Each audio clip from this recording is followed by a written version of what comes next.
it's a very exhausting time at the moment. I don't think we can really understand what people are feeling going through this yet again, some 3 years following the previous disaster, unless that's been your experience, right? So it's really hard to even comprehend what this means for our communities, having to prepare, having to roll out their flood plans, having to vacate their businesses and their homes, heed all the warnings, and we can only imagine too what that means for their emotional and mental well-being during this time. Yeah, for sure. Can you just tell us specifically about First Nations communities in these areas? Because, you know, last time there were floods, some of the things that happened in those communities were sort of overlooked a little bit.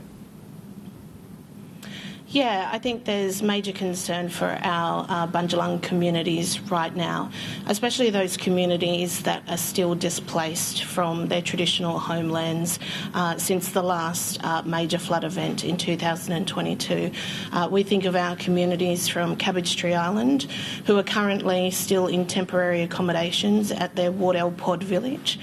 We also think of our surrounding Bundjalung communities that are still trying to rebuild their lives after the impact of that flood event in 2022.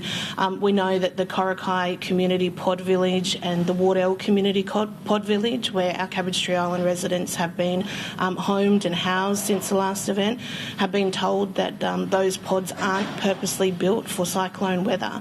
So there's a lot of panic, there's a lot of uncertainty, and now we're seeing these communities having to find temporary accommodation until this passes. Yeah, so what are they doing? Are people leaving those places this morning? We've been hearing from SES emergency services saying, like, this is the window now over the next day to actually make those plans and get out.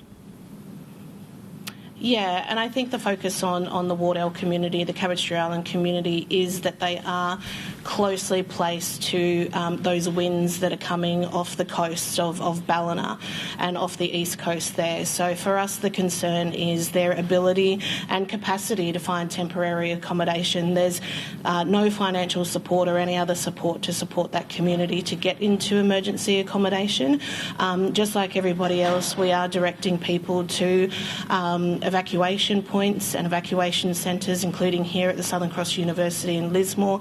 But we know that that also brings some trauma and also brings some really heightened emotions because of people's experiences in those places and spaces before. So I think what, the key message should be is how can our families and communities support those that need to find temporary accommodation?